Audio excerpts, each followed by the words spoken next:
Bonjour et bienvenue dans cette nouvelle vidéo. Alors aujourd'hui, je vais vous parler d'investissement socialement responsable.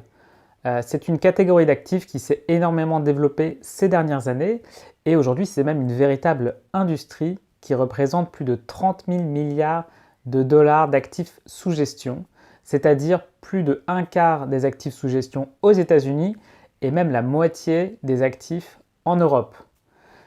C'est même un bouleversement à l'échelle de la finance. Larry Fink, le patron de BlackRock, a même déclaré que le changement climatique allait provoquer un bouleversement de la finance.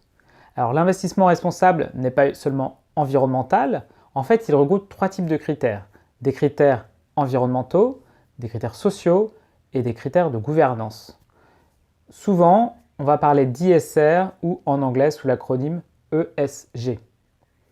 Certaines études ont même montré que l'investissement ESG pouvait surperformer les actifs traditionnels.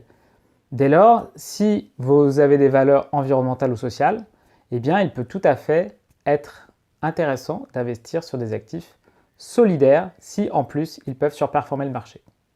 Mais derrière les discours marketing, quelle est vraiment la réalité de ce produit et est-ce que ça devrait être intéressant? Je suis Tanguy Karadec, investisseur et auteur du blog Investir et devenir libre. Dans cette vidéo, nous allons voir ensemble ce qu'est l'investissement solidaire et si vous devriez investir dessus.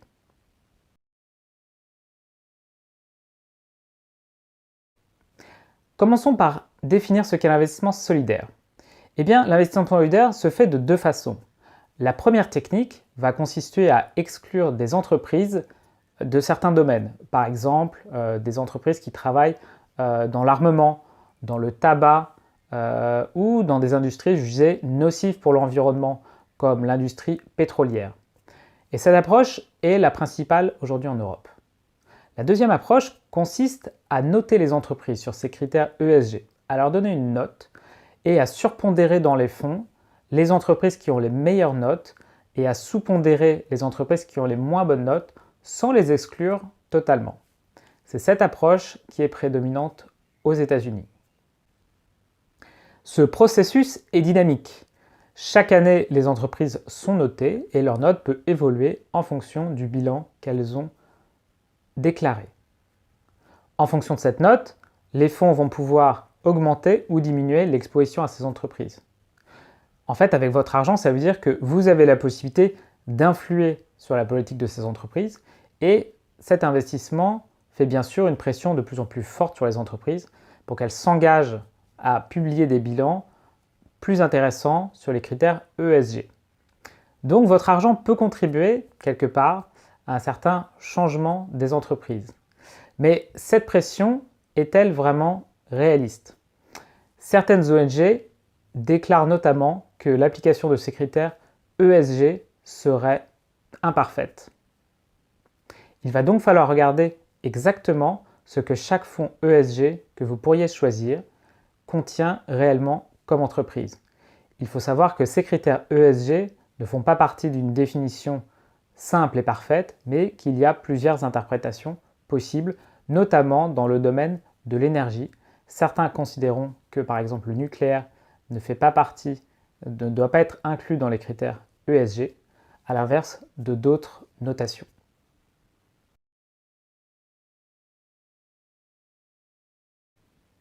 Voyons à présent l'impact sur la performance des fonds ESG. Sont-ils capables de surperformer le marché? Une étude d'Harvard dans les années 90 a montré une surperformance des actifs ESG.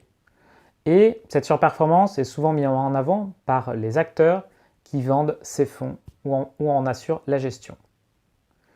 Dans cette étude, la raison évoquée pour cette surperformance consiste à dire que des entreprises avec de meilleurs critères ESG sont capables de délivrer une meilleure performance économique car plus durable sur le long terme. Néanmoins, d'autres études ont conclu avec des conclusions opposées. Ainsi, dans les années 90, une célèbre étude a montré qu'il était plus intéressant d'investir sur les sin stocks, autrement dit les stocks du péché, les actions des entreprises de l'armement, du tabac, de l'énergie pétrolière, et que ces actions avaient permis de délivrer une surperformance de 2,5% par an. Plus récemment, l'étude du CUS Torfagata a permis de mettre en évidence une relative sous-performance des actifs ESG. Cette étude est intéressante car elle est beaucoup plus récente, publiée fin 2019. Et elle explique qu'il y a également une variation de la prime de risque des actifs ESG au cours du temps. Leur conclusion, c'est que les actifs ESG aujourd'hui présentent un profil de risque et une rentabilité légèrement en dessous du marché. Et cela s'explique selon eux par le fait que les investisseurs ont une préférence pour les actifs ESG, ce qui a été vrai quand on regarde les encours qui se sont développés sur les dernières années. Du fait de cette préférence et du fait de cette augmentation des prix, eh bien, vous avez du coup des investisseurs qui attendent un revenu moins important à l'avenir. Voyons les choses autrement. Cela voudrait dire que pour qu'un investisseur ait envie d'acheter des actions du secteur de l'armement, de la défense ou encore du tabac, eh bien, il exige un rendement supérieur. Cette préférence des investisseurs signifie donc qu'à l'avenir, il est possible que les critères ESG plus élevés consistent à un rendement plus faible pour l'investisseur. Quoi qu'il en soit, je pense que vous ne devriez pas investir sur les actifs ESG pour obtenir une surperformance, car vous risqueriez d'être déçu. Par contre, il est tout à fait logique d'investir sur des actifs ISR ou ESG si cela correspond à vos valeurs.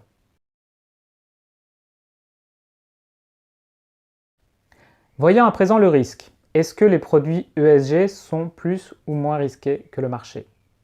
Par construction, les produits ISR ou ESG fonctionnent avec une restriction d'actions. Ce sont des fonds qui contiennent moins d'actions que le marché car ils vont exclure des entreprises, voire des secteurs entiers.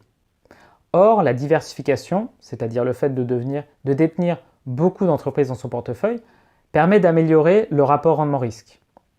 Vous avez donc une situation où vous allez avoir un risque plus important. Il faut donc faire particulièrement attention aux fonds ESR sur lesquels vous avez peu d'actions. Autrement dit, des fonds sur lesquels vous avez uniquement 50, 60 ou moins d'une centaine d'actions, alors que sur un fonds diversifié de type SP500, vous avez accès à plus de 500 entreprises. Le deuxième risque, bien sûr, est lié au secteur. En investissant sur un nombre plus réduit de secteurs, vous vous exposez également au risque que l'un de ces secteurs évolue mal en bourse.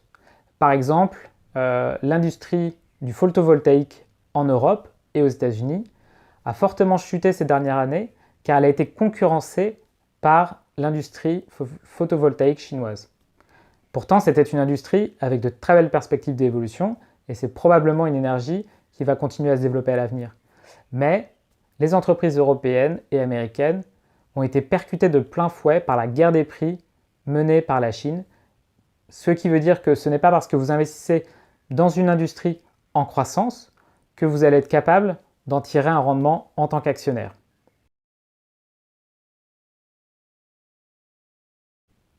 Voyons à présent comment investir sur les fonds ISR. Alors les fonds ISR sont labellisés, donc il existe aujourd'hui un label en France qui est le label ISR et qui permet de tracer environ 200 fonds qui sont aujourd'hui éligibles, qui respectent les critères ISR. Alors ce n'est pas le seul label, il existe également d'autres labels sur d'autres secteurs. Vous avez par exemple le label Greenfin pour l'environnement et le changement climatique. Et vous avez également le label Finansol pour la finance solidaire. Ce sont des labels qui ont l'objectif de vous aider, d'aider l'épargnant à investir sur des fonds qui respectent ces critères. Principalement, vous allez investir via des fonds. Et si vous suivez cette chaîne, et j'en ai déjà parlé dans d'autres vidéos, vous savez que je recommande plutôt d'investir sur des trackers. L'inconvénient des fonds gérés activement, c'est qu'ils facturent des frais de gestion relativement élevés, entre 1 et 2% des frais sous gestion, sans toutefois arriver à battre l'indice. Il est donc plus intéressant pour l'investisseur individuel d'acheter directement des ETF qui vont répliquer un indice avec des frais beaucoup moins élevés, ce que nous allons voir par la suite.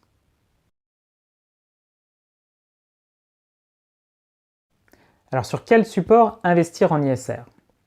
Commençons par l'assurance vie. C'est aujourd'hui le meilleur support pour investir avec l'ISR et notamment avec l'offre du robo-advisor Nalo dont j'ai déjà parlé sur cette chaîne. Aujourd'hui, via le robo-advisor Nalo, vous avez une des gammes les plus larges pour investir sur les fonds ISR et vous verrez que c'est toujours une gamme qui est en développement constant sur le marché.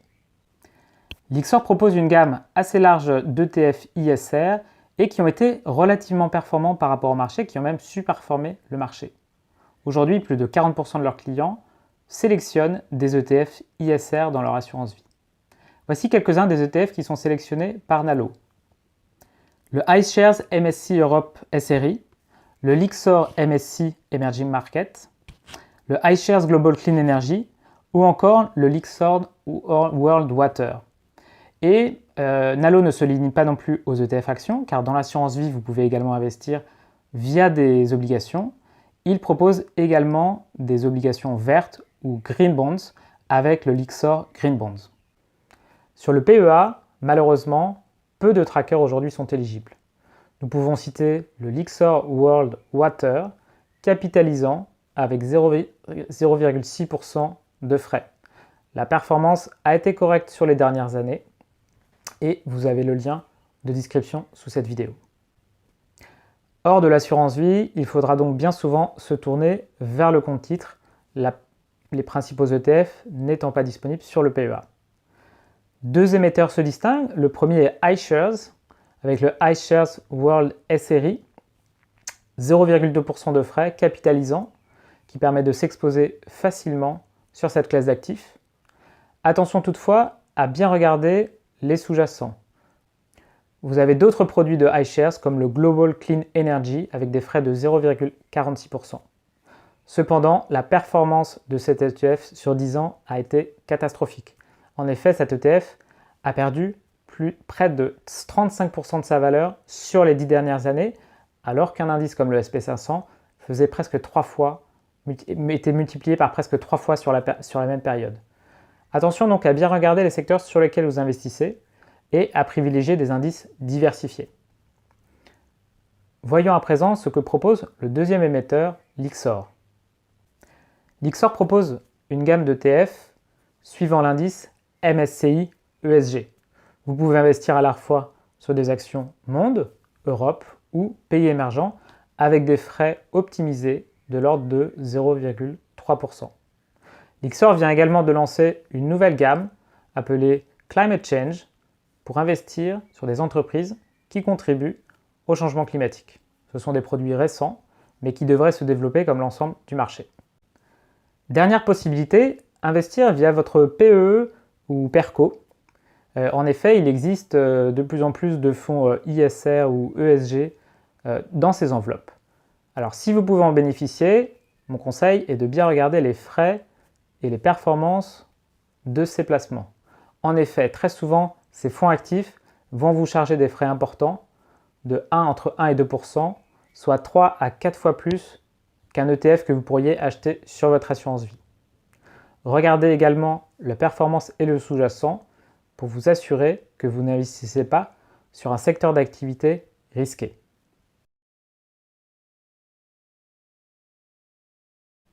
En conclusion, l'investissement socialement responsable permet à l'investisseur de mieux aligner ses valeurs avec son épargne.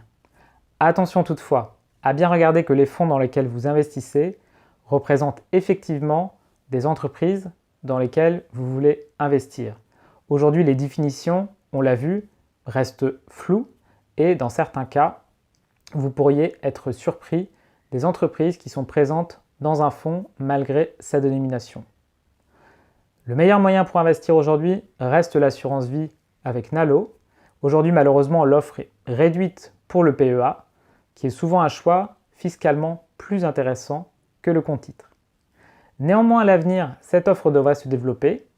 Ayez en tête que vous risquez d'avoir un risque un peu plus important si les fonds sur lesquels vous investissez ne sont pas suffisamment diversifiés, que vous allez payer des frais un peu plus élevés que sur des ETF classiques et que la performance pourrait être légèrement inférieure également. Merci d'avoir suivi cette vidéo. Je suis Tanguy Karadec, investisseur et auteur du blog Investir et devenir libre. Si vous avez aimé cette vidéo, Cliquez sur j'aime et partagez-la avec quelqu'un avec qui vous pensez qu'elle sera utile. Et dites-moi dans les commentaires ce que vous pensez de l'investissement socialement responsable et si c'est un actif que vous mettez dans votre portefeuille. À bientôt!